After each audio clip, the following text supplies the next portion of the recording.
Como muy bien señalaba en una editorial que tomo prestada la periodista Dina Fernández en el periódico el pasado 6 de enero, es muy complicada porque la verdad que vamos a revelar, ella la calificaba quizá de impopular. Puede parecer increíble, puede parecer extravagante, pero es la verdad que tenemos.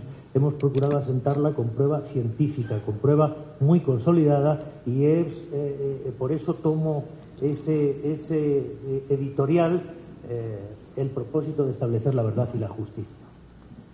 Para eso nos decía Dina Fernández que casi nos daba la receta de qué teníamos que hacer hoy, el 12, en esta cita con la opinión pública. Teníamos que demostrar un trabajo duro, exponer nuestras conclusiones basadas en evidencia contundente, demostrar que hemos investigado todas las hipótesis, que hemos descartado profesionalmente todos los indicios falsos y ser capaces de ofrecerles a ustedes una información que les permita separar la verdad de la mentira y explicarle a los guatemaltecos para que Guatemala entienda. Esto es exactamente lo que ella exponía.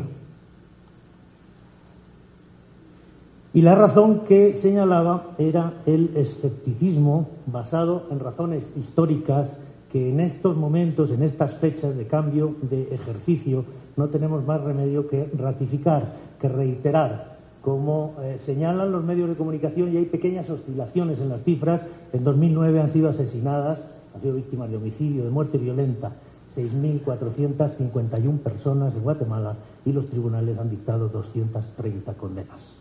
Eso significa que la impunidad sigue situada en un casi 100%, en un 96,5%. Si en vez de tomar los datos del Ministerio Público y del organismo judicial tomamos los del INACIF, la cifra es 96%. Las oscilaciones son de décimas. Pero en este caso las preguntas que están en la opinión pública y que son legítimas son: ¿quién ordenó y pagó la muerte de Rodrigo Rosenberg? ¿Y por qué? Si es que no son las personas que él mismo señalaba en el vídeo, ¿por qué se confeccionó ese vídeo? ¿Por qué en él se manifiesta lo que se dice? ¿Quién mató a Jalil y a Marjorie Musa? ¿Y qué hay de cierto en las denuncias de corrupción que también se contienen en ese mensaje? De antemano puedo decir que nuestras verdades provisionales humildemente alcanzan a responder a la primera y quizá a la segunda pregunta. No alcanzan todavía, y esa es la paciencia y el respeto que tenemos que pedirles, que nos renueven un tiempo más para poder dar respuesta a la tercera y a la cuarta. Les daremos algunos avances que apenas demuestran que estamos trabajando, pero no podemos darles resultados porque no los tenemos, sencillamente. Y decía Dina Fernández que teníamos que demostrar que habíamos hecho un trabajo duro, porque yo creo que efectivamente la existencia de una comisión internacional y el apoyo que presta al Ministerio Público en un caso de esta relevancia solo se justifica sobre la base de un trabajo incontestable, no de una negociación, no de un pacto, no de conclusiones aventuradas, no de afirmaciones precipitadas y sin fundamento. Ese trabajo duro que ha realizado la Comisión junto con el Ministerio Público, y me parece importante reiterar que el fiscal general no está haciendo esta exposición porque, como señalamos el 11 de septiembre, cuando arrestamos a los autores materiales del asesinato, desde el mes de mayo él mantuvo lo que podríamos decir una prudente abstención para no interferir en la investigación. Dejó que sus fiscales trabajasen con nosotros sin recibir instrucciones y él solo recibía información periódicamente de mí sin interferir para nada el trabajo. Pero yo no sé si podemos devolver eso y dejarlo quieto, pero en todo caso eso es lo que hemos hecho en estas semanas. Han trabajado 300 funcionarios, por supuesto de Guatemala, pero además de Canadá, de Chile, de Colombia, de Costa Rica, de España, de Estados Unidos, de Francia, de Italia y de Suecia. Hemos metido en nuestra base de datos casi 10.000 documentos en más de 500 archivos diferentes. Hemos realizado 260 operativos, 180 reuniones de trabajo, 135 personas han prestado declaración o han sido entrevistadas. Hemos practicado fuera de nuestras sedes 112 diligencias. Hemos recabado 87 informes policiales, 54 solicitudes a los juzgados de autorizaciones de información, 47 dictámenes periciales, la mayoría de ellos del INACIF, y han trabajado permanentemente 21 funcionarios de la Comisión Internacional, siga, interceptando 14 teléfonos y con dedicación exclusiva de 11 funcionarios del Ministerio Público.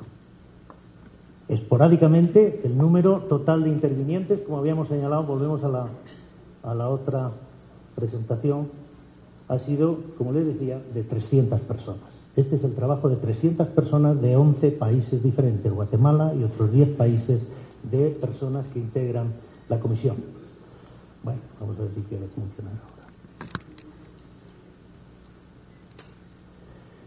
Y naturalmente, en cualquier investigación penal profesional, nosotros tenemos dos vías de investigación. Si nosotros queremos responder quién ordenó y pagó el asesinato de Rodrigo Rosenberg, solo tenemos dos caminos: analizar la escena del crimen y analizar el entorno de la víctima. Es mucho más complejo, pero básicamente todo se resume en eso. Uno tiene que llegar al escenario del crimen, a ser posible, inmediatamente después de que éste se ha producido, levantar toda la evidencia de carácter técnico, de carácter policial, interrogar a todas las personas y en las primeras 72 horas levanta la evidencia que le permite resolver el caso, aunque luego tarde 3 años en resolverlo. Pero es muy difícil, lo hemos dicho ya alguna vez y lo reiteraremos hoy, averiguar el caso de Jalil y de Marjorie, porque a ese caso nosotros llegamos a la escena del crimen con 1 mes de retraso. Pero en el caso de Rodrigo Rosenberg, incluso antes de que se publicase el video, alguien nos advirtió de la trascendencia y estuvimos en la escena del crimen desde el propio 10 de mayo. Las conclusiones, y ese es un aspecto muy importante que tenemos que subrayar porque ha habido alguna desinformación, seguramente no mal intencionada, pero equívoca en los medios de comunicación respecto de la colaboración eficaz. Las investigaciones, tanto de la escena del crimen como del entorno de la víctima, se han seguido en un 100%, yo diría con prueba científica, con prueba objetiva, con prueba profesional, sin el testimonio de un solo culpable, de uno solo de los partícipes del asesinato.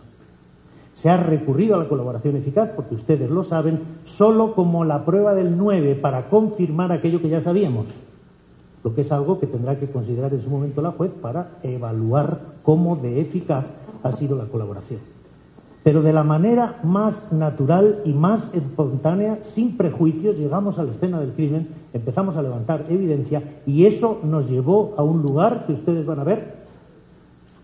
Y después la investigación del entorno de la víctima nos llevó exactamente al mismo lugar. Y la confirmación con los colaboradores eficaces terminó por confirmar que estábamos en la hipótesis correcta.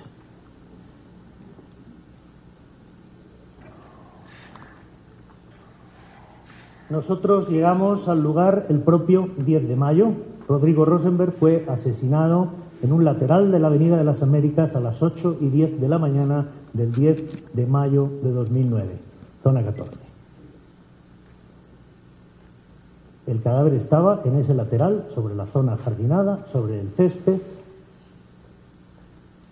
y las declaraciones posteriores han esclarecido por qué estaba en esa posición, pero permítanme que eso se lo cuente después. Estaba tendido, había recibido 5 balazos y a su lado estaba la bicicleta en la que había estado paseando.